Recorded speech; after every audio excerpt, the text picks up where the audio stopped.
नमस्कार। हाल ही में रिलीज़ हुई मूवी जो बॉलीवुड में रिलीज़ हुई है द केरला स्टोरी, वह देश में अभी एक मुद्दा बना हुआ है, एक कंट्रोवर्सी फैली हुई है उस मूवी को लेकर। यह जो फिल्म है, इस फिल्म में क्या होता है कि 4 लड़कियां होती है, 4 हिंदू गर्ल होती है जो जनरली अपना पढ़ाई करती है, नर्सिंग का कोर्स करती है। उनकी अपनी एम्बिशंस होती है कि वो नर्सिंग का कोर्स करे, लोगों की मदद करे।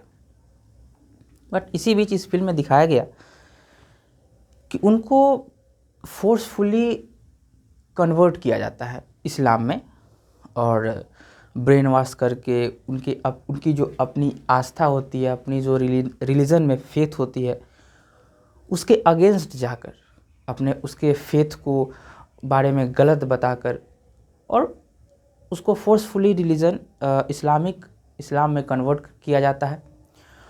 और उसी के थ्रू उसको अफ़गानिस्तान भेजा जाता है, जहां उनको टेररिस्ट एक्टिविटी में ज्वाइन करवाया जाता है, जिनसे टेररिस्ट एक्टिविटी करवाई जाती है। ऐसा एक इस फिल्म का जो एक सारांश है, कुछ इसी तरह का है, कुछ इसी पैटर्न पर यह मूवी बनी हुई है। इस फिल्म के बनने के बाद जो केरल की गवर्नमेंट है, उनके तरफ से यह बयान आता है कि यह जो पूरी फिल्म है, यह एक अफवाह है, एक गलत फहमी के बेसिस पर बनाई गई फिल्म है, झूठी फिल्म है। परंतु जब इस फिल्म में 32,000 लोगों को कन्वर्ट करने का जो एक आंकड़ा बताया गया, इस फिल्म में एक टीज़र है। फिल्म से पहले टीज़र आती है, फिर ट्रेलर आती है, फिर बाद में फिल्म आती है हॉल में। तो शुरू में जो टीज़र था उसमें एक आंकड़ा बताया गया, जो आंकड़ा इस बात से संबंधित है कि इतने लोगों को फोर्सफुली कन्वर्ट किया गया इस्लाम में, ब्रेन वॉश करके। और भी बहुत सारे जो उनके टैक्टिक्स होते हैं, जो उनके जो स्लीपर सेल्स होते हैं, जो उनके हैंडलर्स होते हैं, जहाँ भी हो। तो इसी फिल्म में 32,000 लोगों को, उसमें कुछ महिलाएं हो, गर्ल्स हो, बॉयज़ हो, सबको लेकर के उनको इस्लाम में कन्वर्ट किया गया, इस बात को बताया गया इस फिल्म में। इसी फिल्म पर पूरे देश में यह कंट्रोवर्सी बनी हुई है। और जब यह 32,000 वाला जो सामने आया मामला, तो जो केरल के जो सीएम है, उनका नेम है सीएम पिनाराई विजयन, उन्होंने कहा कि यह जो फिल्म है एक प्रोपेगेंडा है, और जो केरल जो स्टेट है is the most literate state in India. एक साक्षरता वाला देश है, सबसे ज़्यादा साक्षरता उसी राज्य में है। तो ऐसा होना यहाँ संभव नहीं है। यह वहाँ के सीएम जो विजयन है, उनका स्टेटमेंट है। 32,000 वाले जो 32,000 का जो है आंकड़ा था कन्वर्जन का, उस पर उनका बयान था। बहरहाल इस फिल्म के बनने के बाद 2 गुट बन गए। एक ऐसा पक्ष जो लगातार इस फिल्म को विरोध कर रहा है। इसी बीच जो फिल्म रिलीज़ होने के बाद जो हमारे वेस्ट बंगाल की जो सीएम है ममता बनर्जी, उन्होंने इस फिल्म को बंगाल में बैन करवा दिया। तमिलनाडु में भी की गवर्नमेंट ने भी इस फिल्म को बंद करवा दिया। बहुत सारे लीडर्स ने इसके अगेंस्ट अपने व्यूज़ दिए कि यह गलत फिल्म है, ऐसा कुछ हुआ नहीं है। और जो कांग्रेस के जो बहुत ही जाने माने लीडर शशि थरूर का भी स्टेटमेंट था। हालांकि उन्होंने तो इस फिल्म को रिलीज़ से पहले ही बता दिया और इस फिल्म को क्रिटिसाइज़ किया, और उन्होंने कहा कि यह जो फिल्म है इस्लामिक एंटी इस्लाम बेसिस पर बनाया गया है, मुसलमान को और इसको बेस लेकर बनाया गया है। और यह जो फिल्म है, यह एक पर्टिकुलर रिलीजन को टारगेट करके बनाया गया है, उनको बदनाम करके बनाया गया है, बदनाम करने के लिए बनाया गया है। परंतु ऐसा कैसे हो सकता है, अगर कोई फिल्म में पूरा तथ्य दिया गया हो, या फिल्म नहीं हो, कुछ भी हो जिसमें पूरे तथ्य पर बात कही गई हो, जो ऑलरेडी ऐसा हो चुका है। और भी कि जो लड़कियों पर यह जो फिल्म बनी है, जिन लड़कियों का जिक्र हुआ है उनके पूरे नाम बताए गए हैं, उनकी केस जो एजेंसीज़ में इन्वेस्टिगेशन में आती है, तो यह गलत है सीधे सीधे इस बात को कहना कि ऐसा कुछ नहीं है। अगर इस फिल्म को सेंसर बोर्ड पास कर चुकी है, केरल की जो हाई कोर्ट है उसने भी इसको बैन नहीं किया, सुप्रीम कोर्ट ने इस फिल्म को कहीं भी बैन करने से मना किया, इस बात से पता चलता है कि इस फिल्म में और इस बात में, इस घटना में, इस तथ्य में, इस मुद्दे पर कहीं ना कोई ऐसी बात है जो हमें समझनी चाहिए और इस बात की गंभीरता को हमें समझनी चाहिए कि यह क्या है ब्रेन वॉश करना, कैसे लोगों को इस देश से ऐसे जगह पर भेजा जाता है जहां उनको टेररिस्ट एक्टिविटी में लगाया जाता है। इस फिल्म के बनने के बाद हुआ ऐसा कि जो क्रू मेंबर्स इस फिल्म में काम किए, इसके साथ थे, उनको कई ग्रुप से, कुछ लोगों से मारने की भी धमकी दी गई। डेमोक्रेसी है और भारत एक बहुत ही बड़ा डेमोक्रेसी वाला देश है, लोकतांत्रिक देश है। इस देश में, इस इतने बड़े देश में ऐसी घटना हो, किसी को पता ना चले, ये बहुत ही अजीब बात है। बहरहाल आज मैंने आपको जो आज की डेट में देश में जो यह मुद्दा बना हुआ है, द केरला स्टोरी के फिल्म के रिलीज़ के बाद जो गुट बने हुए हैं और भी जो भी इसके पक्ष में हैं, जो लोग इसके विपक्ष में हैं, यह तो जो नॉर्मल बातें हैं जो होती ही है। कई बार ऐसी हो चुकी है, कश्मीर फाइल्स जब मूवी आई तो उसमें भी ऐसी बातें हुई। जब भी कोई कंट्रोवर्शियल टाइप की चीज़ें आती है तो पक्ष विपक्ष तो होते ही है, परंतु हमें यह करना है कि हमें इस बात की गहराई तक जाना है, इस बात की गहराई को समझना है, क्या मुद्दा है, क्या मैटर है, कहाँ से यह बात शुरू होती है और कहाँ जो यह मुद्दा अभी 2023 में यह जो मैटर अभी बढ़ा कैसे हुआ, इस बात को हम शुरू से समझने का प्रयास करते हैं और देखते हैं कि क्या मैटर है, क्या बात हुई। और जो पूरा तथ्य मैं आपके सामने अभी दूंगा, जो पूरे फैक्ट्स मैं दूंगा, वह मेरे फैक्ट्स नहीं है, मैंने कहीं से नहीं लाया। जो एजेंसीज़, इन्वेस्टिगेशन एजेंसीज़ जो जांच की है, उन्होंने जो तथ्य उनको मिले हैं, जो सामने हैं, जो सबके पास है, इंटरनेट पर है, अवेलेबल है, आप भी देख सकते हैं, मैंने उसी चीज़ को इस वीडियो में बताने की कोशिश किया हूँ ताकि हर लोग जान सके, हर लोग अवेयर हो सके। ऐसे मुद्दे को जानना समझना आज की सोसाइटी के लिए बहुत महत्वपूर्ण है ताकि कोई भी आपका ब्रेन वॉश नहीं कर सके, आपको आपके साथ कोई एक्सप्लॉइटेशन ना हो, शोषण ना हो, ऐसा कुछ आप ना कर बैठे। एक सावधानी के लिए, अवेयरनेस के लिए यह जानना ज़रूरी है हमारे लिए। तो चलिए जानते हैं क्या मुद्दा है। और भी कि 32,000 लोगों को फोर्सफुली किसी दूसरे रिलीजन में कन्वर्ट किया जाए, एक दूसरे से दूसरे देश भेज दिया जाए, किसी को पता भी नहीं चले, बरसों बीत जाए, ऐसा होना अजीबोगरीब है। यह कहानी 1992 में शुरू हुई जब बाबरी मस्जिद को तोड़ा गया। शायद आपको वह डेट याद होगा। उसी के 2 साल बाद एनडीए करके एक पार्टी बनी जिसका बाद में नाम हुआ PFI. PFI means popular front of India. 1994 की पार्टी थी जिसको नाम बदल दिया गया। 1994 में इस पार्टी का नाम था एनडीए, उसका फुल फॉर्म मुझे याद नहीं, परंतु 1994 के बाद 2006 में इस पार्टी का नाम हुआ पॉपुलर फ्रंट ऑफ इंडिया। उसी बीच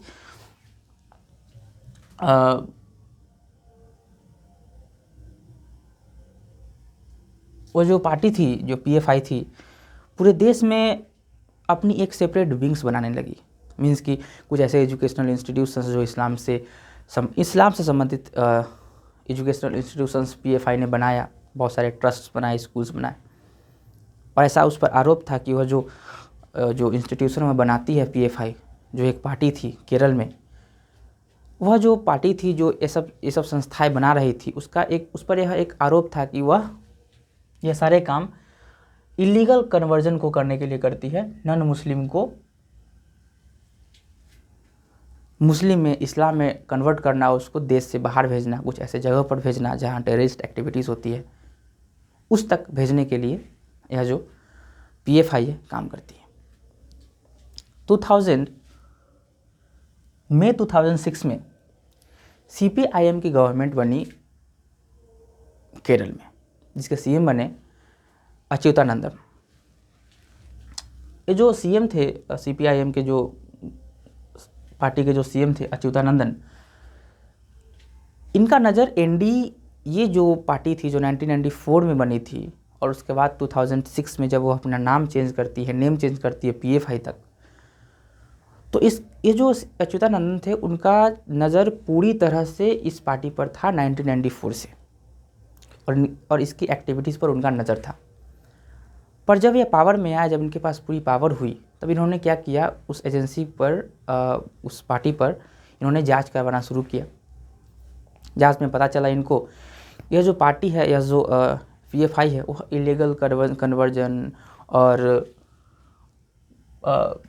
इसका लिंक ISIS से मिला, ऐसा कुछ इन्हें लिंक पता चला एजेंसी को इन्वेस्टिगेशन से जो अच्युतानंदन ने करवाए। तो PFI का एक ऐसा चेहरा सामने आया। हालांकि जो अच्युतानंदन थे उन्होंने 1994 से इस चीज़ को देख रहे थे, उनको कुछ शक था, एप्रीहेंशंस थे, जिन्होंने उसको पक्का किया इन्वेस्टिगेट करके। PFI जो था वह क्या करता था कि नॉन मुस्लिम जो लड़कियां है उसको इस्लामिक स्टेट में भेज देना, यह उसका काम था। और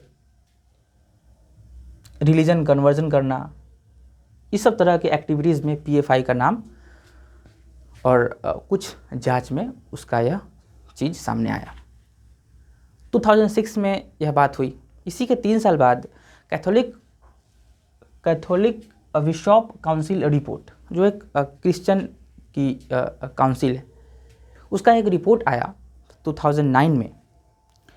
इन्होंने कहा अपने रिपोर्ट में कि 4500 क्रिश्चियन लड़कियों को इस्लाम में कन्वर्ट किया गया 2009 में। 2006 के 3 साल बाद ये जो कैथोलिक काउंसिल, बिशप काउंसिल की जो यह रिपोर्ट थी, यह एक ऐसी काउंसिल है जिसमें क्रिश्चियन लोग का ग्रुप है और एक चर्च टाइप का एक चीज़ है यह, जहाँ कुछ रिपोर्ट्स आती है क्रिश्चियन संबंधित, जिसमें उन्होंने बताया कि 4500 क्रिश्चियन गर्ल को इस्लाम में फोर्सफुली कन्वर्ट किया गया।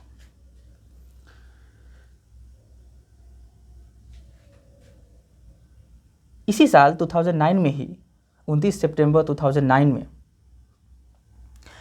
पुलिस इन्वेस्टिगेशन हुआ और एक केस सामने आया। वह जो केस था वह था Sohan Shah versus state of Kerala का केस। यह केस 2 लड़कियों का था, जिसमें एक लड़की थी हिंदू और एक क्रिश्चियन थी।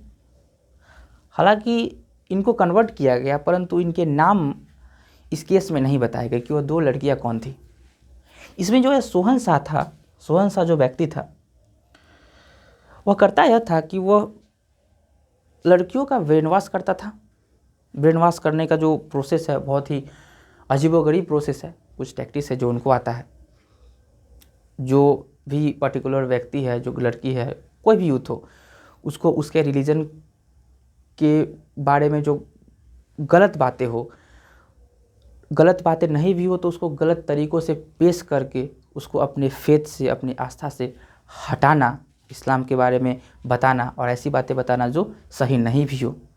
और कुछ इस तरह से कर कर समय के साथ उनके ब्रेन वॉश, उसके ब्रेन को वॉश करना पूरी तरह से, और फिर उसको यह बताना कि अब तुम इस्लाम में कन्वर्ट हो जाओ, फिर भी नहीं तो फोर्सफुली करना, और उनको उस जगह तक भेज देना जहाँ उनसे टेररिस्ट एक्टिविटीज़ जैसी काम को करवाया जाता है। 2009 में जो यह केस आया Sohan Shah versus state of Kerala के केस में, यह केस में जो 2 लड़की को फोर्सफुली कन्वर्ट किया गया था इस्लाम में, इसमें PFI का भी कुछ लिंक मिला। जो यह PFI थी, NDA जो 1994 में जो पार्टी अपना नाम 2006 में PFI की, तो इसका भी इसमें जिक्र आया। और जो सोहन शाह था उसको अरेस्ट किया गया पुलिस के द्वारा। पुलिस ने इसको अरेस्ट किया, पूरी इन्वेस्टिगेशन हुई, और इस इन्वेस्टिगेशन में केरल की जो कोर्ट थी, हाई कोर्ट, उसने पहली बार लव जिहाद का एक शब्द कोर्ट के जजमेंट से बाहर आया। पहली बार इस शब्द को 2009 के इस केस से, Sohan Shah versus state of Kerala के केस में लव जिहाद शब्द बाहर आया और कुछ ऐसा पता चला कि लव जिहाद करके भी कुछ ऐसा चीज़ है जो अभी चल रहा है। तो यह जो केस था 2009 में हुआ। इसी के बाद केरल में एक इडुक्की डिस्ट्रिक्ट है, इडुक्की डिस्ट्रिक्ट है, जहाँ एक न्यूमैन कॉलेज है। वहाँ के प्रोफेसर ने एग्ज़ाम के लिए एक क्वेश्चन को सेट किया। हालांकि उनका मोटिव शायद नहीं ही रहा होगा, मलयालम भाषा के टीचर थे,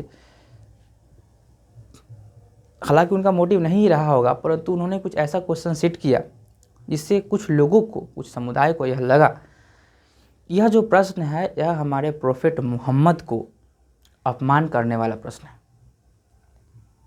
और उनके हाथ को काट दिया गया। मलयालम भाषा के प्रोफेसर प्रश्न सेट करते हैं, उनके हाथ को काट दिया जाता है। उस समय वहाँ के सीएम थे अच्युतानंदम। उन्होंने स्ट्रिक्ट एक्शन लेने को कहा। तो जब ये जो हाथ काटने वाला जो प्रोफेसर थे, जिनका हाथ कटा, इस केस का जब इन्वेस्टिगेशन हुआ तो पीएफआई के मेंबर बाहर आए। जब उन लोगों और पीएफआई के मेंबर का जब इन्वेस्टिगेशन हुआ तो उनके जगहों से, जहां वो थे, कुछ एक्टिविटीज़ करते थे, वहाँ से कुछ ऐसी चीज़ें मिली जैसे कि आर्म्स और बॉम्ब्स मिले, उनका कनेक्शन तालिबान से मिला, और ऐसे किताबें मिली जिसका जो एंटी नेशनल बुक्स, साथ ही साथ उनके कुछ इलीगल ट्रांजैक्शंस मिले। और ये जब जो चीज़ें मिली, जो कुछ प्रूफ्स मिले, वह सब पीएफआई मेंबर के अगेंस्ट थे। तो पीएफआई मेंबर अब धीरे धीरे पूरी तरह से सामने आने लगे, जो पॉपुलर फ्रंट ऑफ इंडिया के मेंबर्स थे। 24 जुलाई 2010 अच्युतानंदन है, वह दिल्ली आते हैं और उन्होंने अपने इंटरव्यू में यह कहते हैं कि जो पीएफआई जो मेंबर्स है, जो केरल में एक्टिव है, और केरल की जो एक पार्टी है कई हद तक, वह केरल को 2030 तक एक इस्लामिक स्टेट बनाने का उनका टारगेट है, और उसके लिए वह प्रयास करते हैं, काम कर रहे हैं। अब हालांकि जो अच्युतानंदन जी है, जो उस समय सीएम थे, 2010 में इनका स्टेटमेंट था, यह तो राइट विंग के से कनेक्टेड व्यक्ति नहीं है। राइट विंग मीन्स कि जो एक ट्रेडिशनल बिलीफ से कनेक्टेड जिनका आइडियोलॉजी हो, ऐसे तो ये थे नहीं। एक मार्क्सिस्ट आइडियोलॉजी के व्यक्ति थे। इनका स्टेटमेंट यह दर्शाता है कि कुछ हद तक इसमें सच्चाई थी, पूरी तरह से यह बात गलत नहीं है, जो अभी आपके चारों तरफ फैल रही है, जो आप देख रहे होंगे टीवी पे, सोशल मीडियाज़ पे, कि यह जो कहानी है केरला स्टोरी की, और यह जो कन्वर्जन की कहानी है, पूरी तरह से गलत है। ऐसा नहीं था, इसमें सच्चाई थी और इन्वेस्टिगेशन से बाहर भी आई। 2010 में इनका स्टेटमेंट आया। उसी के एक साल बाद फिर से क्या हुआ, केरल में लेजिस्लेटिव असेंबली की जो इलेक्शन हुआ 2006 के बाद 2011 में इलेक्शन हुआ, और उसके बाद वहाँ पर जो सरकार बनी कांग्रेस की बनी। कांग्रेस की सरकार बनने के बाद वहाँ के जो सीएम थे वह बने, उनका नाम था ओमान चांडी वहाँ के सीएम बने। और उनके सीएम बनने के बाद भी जो पीएफआई के जो मेंबर्स थे, पीएफआई की जो एक्टिविटीज़ थी, कुछ हद तक सेम थी, उसमें कोई बदलाव नहीं आए थे। उसी साल साइना फरजान और नासिर, दो ऐसे व्यक्ति जिनको कह सकते हैं कि वो आईएसआई के हैंडलर्स थे। आईएसआई के हैंडलर्स का मतलब है कि जो आईएसआई के लिए काम करते हैं, वह अरेस्ट होते हैं। और इस केस में अरेस्ट होते हैं कि ऐसा पाया गया कि उन दोनों ने नॉन इस्लामिक जो लोग हैं, जो यूथ है, जो गर्ल्स है, बॉयज़ है, उनके ब्रेन को वॉश करना उनका काम है, और इस्लामिक जो यूथ है उनको भड़काना उनका काम है, यही सब काम वो करते थे। और यह उनको अरेस्ट किया गया। इन्वेस्टिगेशन में पता चला कि जब ऐसी एक्टिविटीज़ उनके द्वारा किया गया तो उनको अरेस्ट किया गया।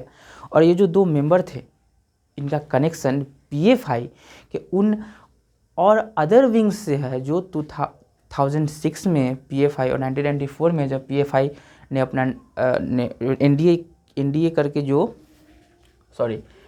NDA जो था वह जब बना और PFI अपना नाम चेंज किया, बहुत अलग अलग अपने विंग्स बनाए, ट्रस्ट बनाए, तो उसी बहुत सारे विंग्स और ट्रस्ट से कनेक्टेड थे ये दोनों लोग। सिहा फरजान और नासिर। तो इसमें भी PFI के मेंबर्स का जिक्र आया और इनको अरेस्ट किया गया। 2011 सेम ईयर एक ऐसा व्यक्ति इस केस में आया जिससे आप और कनेक्ट कर सकते हैं इस जो अभी केरला की स्टोरी जो है उससे, और इस पूरे घटना को एक अंजाम तक ले जाने वाला यह व्यक्ति था। उसका नाम है राशिद अब्दुल्ला। राशिद अब्दुल्ला जो था वह भी ऐसा ही काम करता था। उसने एक क्रिश्चियन लड़की से शादी की जिसका नाम था सोनिया क्रिस्टियाना, ऐसी करके एक नाम था, सोनिया क्रिस्टियाना एक लड़की थी, क्रिश्चियन लड़की, जिससे वह शादी किया। और उसको ब्रेन वॉश करके उसको वह इस्लाम में कन्वर्ट किया। हालांकि वह जो व्यक्ति था राशिद अब्दुल्ला, उसकी पहले से एक पत्नी थी, उसका नाम था यास्मीन। अब जो यह राशिद अब्दुल्ला जो है अपनी पत्नी यास्मीन के साथ मिलकर केरल में ऐसी बहुत सारी स्कूल्स को और बहुत सारे ऐसे ट्रस्ट को खोलता है। 10 स्कूल्स खोलता है जहाँ पर जो 35 के एज के बिलो जो यूथ पीपल है, वुमेन हो, गर्ल हो, उन सबको वहाँ रखता है। और उन सब से वह जो है उन सबको के माइंड को वॉश करता है, उसको कन्वर्ट करने की कोशिश करता है। और इसी बीच वह 22 ऐसे लोगों को मना लेता है जिसको वह कहता है कि आपको अब इस्लाम में कन्वर्ट करना है।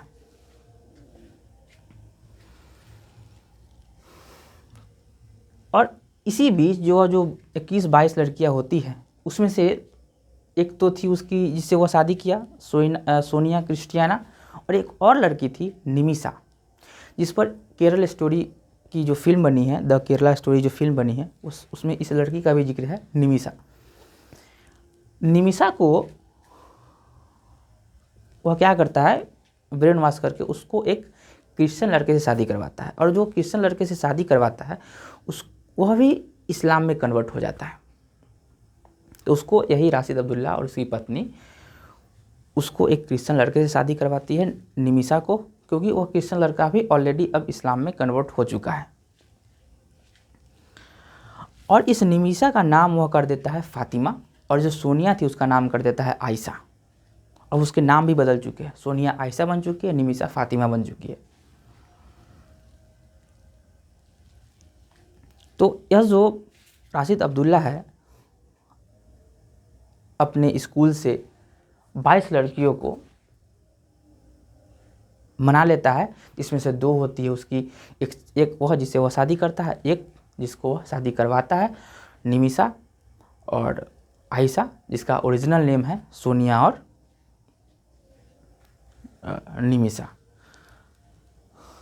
निमिषा का नाम वो फातिमा कर देता है, जिसका ओरिजिनल नाम निमिषा है। तो यह जो राशिद अब्दुल्ला है यह क्या करता है, इन लड़कियों को 22 लड़कियों को मई 2016 में केरल से लेकर के बॉम्बे जाता है और बॉम्बे से उसको अफ़गानिस्तान भेज देता है। अफ़गानिस्तान में एक जगह है नंगाहार जगह है, अफ़गानिस्तान में नंगाहार जगह, जहाँ इन लड़कियों को वह भेजता है। और यह जो पूरा जो फैक्ट्स यहाँ दिया हुआ है कहाँ भेजता है, वह NIA की चार्जशीट पर लिखा हुआ यह स्टेटमेंट है, यह फैक्ट है, यह मेरा स्टेटमेंट नहीं है। 2016 में वह 22 लड़कियों को नंगाहार भेज देता है अफ़गानिस्तान में। 2016 में ही कुछ रिपोर्ट्स आई, जैसे कि जो उस समय के वहाँ के जो सीएम थे ओमान चांडी, उनका एक रिपोर्ट आया जिसमें उन्होंने कहा कि 2006 से 2012 तक, 2006 से 2012, 2006 और 2012 के बीच में 7,713 लोगों को फोर्सफुली इस्लाम में कन्वर्ट किया गया, और जो 7,713 लोग हैं उसमें से 2,667 वुमेन है, औरत है, लड़कियां है, जिसमें से 2,195 हिंदू और 492 क्रिश्चियन लड़की है, जिनको फोर्सफुली कन्वर्ट करके टेररिस्ट ग्रुप, आतंकवादी समूह तक भेजा जाता है। यह चांडी का रिपोर्ट था, जो कांग्रेस की सरकार जो बनी थी, जिनके सीएम ओमान चांडी थे। 2012 में इनका रिपोर्ट आया। बहरहाल यह तो एक रिपोर्ट है। तो 2016 में जो अब्दुल्ला राशिद है 22 लोगों को अफ़गानिस्तान के नंगाहार जगह पर भेजता है, और उसके साथ साथ और भी कुछ उनके जो विंग्स थे, जहां और भी कुछ ऐसे ISIS हैंडलर्स थे, जो टोटल मिलकर के 64 लोगों को अफ़गानिस्तान भेज देता है। 2016 में केरल में एक केस आता है जिसमें एक लड़की होती है, जिसका नेम तो एक लड़की होती है सुमैया, एक लड़की का केस है। 2016 में केरल हाई कोर्ट में एक केस आती है जिसमें एक लड़की को कन्वर्ट किया जाता है इस्लाम में। तो उसकी माँ जो है पिटीशन फाइल करती है कोर्ट में, हाई कोर्ट में, कि मेरी बेटी को इलीगली कन्वर्ट किया गया, कन्वर्जन हुआ है। तो पूरी इन्वेस्टिगेशन होती है। वह जो लड़की होती है उसको कोर्ट में लाया जाता है, उनसे पूछा जाता है कि क्या आप अपनी माँ के साथ जाना चाहेंगे, जो औरत केस करती है कोर्ट में। तो उस लड़की का ब्रेन इस हद तक वॉश कर दिया जाता है कि वह अपनी माँ के साथ जाने से मना कर देती है, एक दिन के लिए भी नहीं जाती, और कहती है कि मेरा अब आपसे कोई संबंध नहीं है, मैं अब संपूर्ण रूप से एक मुस्लिम लड़की हूँ, मैं इस्लाम को फॉलो करती हूँ। और उसके साथ उस समय एक और लड़की होती है जिसका नाम सुमैया होता है, जो एक PFI, popular front of India की वर्कर है, वह उसके साथ रहती है। सेम ईयर में एक और केस आता है supreme court, Kerala high court में, जिसका लड़की है सानेबा, 2016 में 2 गर्ल का केस आता है हाई कोर्ट में। उन जो 2 लड़कियां होती है, जो हिंदू होती है, हिंदू की 2 लड़कियां होती है, हिंदू धर्म से को मानने वाली 2 लड़कियां, जिनको कन्वर्ट कर दिया जाता है इस्लाम में। तो उस 2 लड़कियां में से एक के फादर आर्मी में होते हैं, जिन्होंने फिर से पिटीशन फाइल किया केरल कोर्ट में कि मेरी बेटी को इलीगली और फोर्सफुली कन्वर्ट किया गया। इस केस में यह पूर्ण रूप से साबित हो जाता है कि जो ये PFI वर्कर्स है, PFI जो ग्रुप है, यह इस्लाम को एक तरह से एडवर्टाइज करना, जो हालांकि एडवर्टाइज करना तो कुछ हद तक सही है, हमारे संविधान भी इस बात को मानता है कि आप प्रोफेस कर सकते हैं, प्रैक्टिस कर सकते हैं, और यहाँ तक कि आप उस चीज़ को एडवर्टाइज कर सकते हैं, प्रचार प्रसार भी कर सकते हैं अपने रिलीजन का, बट फोर्सफुली नहीं कर सकते।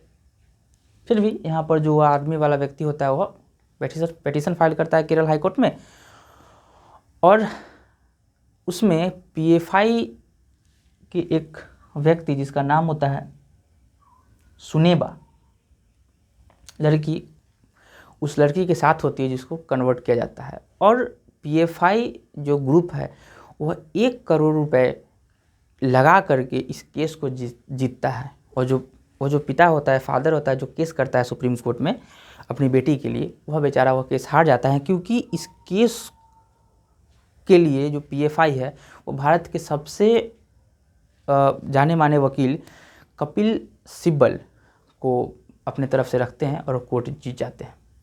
क्योंकि कोर्ट के जजमेंट के बाद यह बात सामने आई कि जो PFI है उन्होंने पूरी लागत उठाया इस केस में, पूरी जो भी पैसे खर्च हुए हैं वो पूरी तरह से PFI की देन है।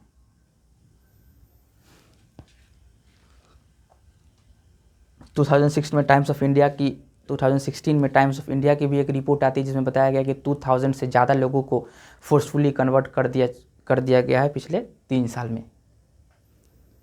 तो ऐसे बहुत सारे फैक्ट्स जो बाहर आए 2016 तक, जिससे यह पता चला कि कैसे लोगों को कन्वर्ट किया जाता है फोर्सफुली, ब्रेन वॉश करके, कौन है जो इसके पीछे है। और केरल में ही ऐसी घटनाएं बहुत घट रही है क्योंकि वहाँ पर पीएफआई एक्टिव था।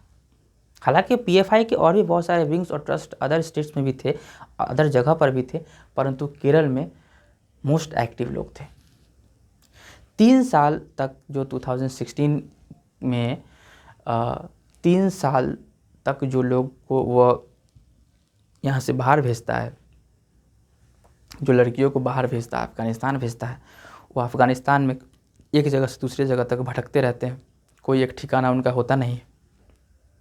2019 में एकाएक क्या होता है कि कुछ महीनों के लिए जो व्यक्ति था ना, एक राशिद अब्दुल्ला, वह अपने घर से लापता था। हालांकि उसके घर वालों को यह पता नहीं था कि वह ऐसी एक्टिविटीज़ में से संबंधित है। तो जब कई महीनों तक वह अपने घर नहीं था तो उसके जो घर वाले थे वो पुलिस में गए, बताए कि यह जो व्यक्ति है राशिद अब्दुल्ला 2019 में वह जो एक नई शादी किया था, जिसका नाम यह जो सोनिया क्रिस्टियाना जो थी, जिस लड़की से वो शादी करता है, वह और वो राशिद अब्दुल्ला कुछ महीनों से घर पर नहीं है, उसका पता नहीं है। क्योंकि क्योंकि वह तो वहाँ से अफ़गानिस्तान चला जाता है। क्योंकि यह बात तब सामने आती है जब पुलिस इन्वेस्टिगेट करती है और उसको पता चलता है कि उसकी जो एक और पहली पत्नी थी फातिमा, जो उसके साथ स्कूल्स और ट्रस्ट में काम करती थी कन्वर्जन के लिए, लीगल कन्वर्जन के लिए, फोर्सफुली कन्वर्जन के लिए। तो वह जो फातिमा थी उसको पुलिस ट्रेस करती है, उसको अरेस्ट करती है। तो उससे पता चलता है कि यह जो राशिद अब्दुल्ला है वह सोनिया क्रिस्टियाना के साथ अफ़गानिस्तान जा चुका है। अफ़गानिस्तान में तालिबान के फोर्स के अटैक से Afghanistan force in ISI handlers पर या यू कैन सी वर्कर्स पर अटैक करती है, जिसमें जो राशिद अब्दुल्ला होता है वह मारा जाता है। उसके साथ और भी बहुत सारे जो आईएसआई के एजेंट्स हैं वह भी मारे जाते हैं, यह भी मारा जाता है।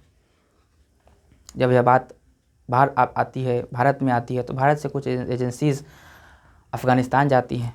वहाँ पर उन जो 22 जो लोग थे जिसको यह पर्टिकुलरली राशिद अब्दुल्ला भेजा था, उसमें से जो 10 लड़कियाँ थी उस सबसे एजेंसीज़ बात करती है। जो भी एजेंसीज़ भारत से गई हो वह बात करती है। सामने जो 2 लड़कियाँ थी निमिषा, जिसका नाम फातिमा कर दिया गया, और सोनिया क्रिस्टियाना जिसका नाम आयशा कर दिया गया, इन दोनों से बात करती है एजेंसीज़। जब एजेंसीज इन दोनों से बात करती है तो आयशा तो कुछ हद तक कंट्रोल में थी, उस लेवल तक इसका ब्रेन वॉश नहीं था। पर जो निमिषा थी, जिसको फातिमा बनाया गया, वह पूरी तरह से एंटी नेशनल बन चुकी थी और बोल रही थी कि मैं भारत या इंडिया तभी जाऊंगी जब यह इंश्योर किया जाए कि मुझे जेल में नहीं डाला जाएगा। हालांकि इंडियन गवर्नमेंट उन दोनों को भारत आने से मना कर देती है, वो दोनों अभी भी शायद वहाँ जेल में ही है। कुछ फैक्ट्स कहती है कि वो दोनों जेल में ही है अफ़गानिस्तान में। तो यह जो पूरा मामला था, यह जो निमिषा थी, जो फातिमा थी, इसी लड़की को बेस लेकर जो केरल स्टोरी की फिल्म है वह बनाया गया। कहानी कुछ इससे विपरीत होगी अगर आप फिल्म देखेंगे, परंतु जो इन्वेस्टिगेशन में जो बात सामने आई, जो फैक्ट सामने आए, जो केस जो मैंने बताया, आप उन सारे केस को पढ़ सकते हैं। ये सारे केस इंटरनेट पर अवेलेबल है, आप उसको पढ़ सकते हैं। एनआईए की इन्वेस्टिगेशन, नेशनल इन्वेस्टिगेशन एजेंसी के इन्वेस्टिगेशन से यह फैक्ट सामने आए। बहरहाल 2020 में यूएस के एक रिपोर्ट में, जो रिपोर्ट था countries report on terrorism India, इसमें यूएस ने यह रिपोर्ट दिया कि 66 people from India is indulged in terrorist activities. यह कितनी शर्म की बात हो सकती है किसी देश के व्यक्ति के लिए, जिसके रिपोर्ट में यह आया कि भारत के 66 लोग जो आईएसआई के लिए काम करते हैं।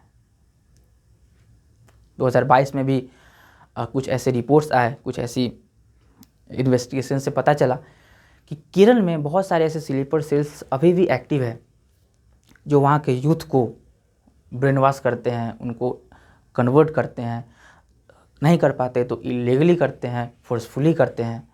और जो इस्लामिक यूथ है, इस्लाम में मुस्लिम के जो यूथ है, उनको भी यह भड़काने का काम करते हैं। यह मामला जितना नाजुक है, जितना लोग पक्ष विपक्ष बनाकर इस पर बात करते हो, इतना शांत मामला नहीं है। यह एक बहुत ही गंभीर विषय है और इसको समझने की ज़रूरत है। एक पक्ष बनाकर विपक्ष और विपक्ष पर बात करके इस पूरे मैटर को बेबुनियाद बनाना, यह इतना आसान नहीं है। इस विषय पर पूरी तरह से बात होनी चाहिए, क्योंकि हो सकता है यह चीज़ अभी भी आपके सामने हो रही हो। लोग इस पर ध्यान नहीं देते, इस चीज़ को नज़रअंदाज करते हैं। कई जगहों पर इस मैटर पर सही से बात नहीं होती, लोग इसको समझते नहीं हैं। परंतु यह जो चीज़ है कन्वर्जन, ब्रेन वॉश, यह आपके साथ हो रही होगी, आपको पता नहीं होगा। इस वीडियो से मेरा आप सबसे यह अपील है, अगर आपके साथ कुछ ऐसी एक्टिविटीज़ हो रही है तो जितनी जल्दी हो सके इस बात को अपने परिवार को बताएं, पुलिस को बताएं, और इस मैटर को, इस मुद्दे को इतना आसान न ले जितना इसको सोशल मीडिया में, फिल्म में बताया गया है। धन्यवाद।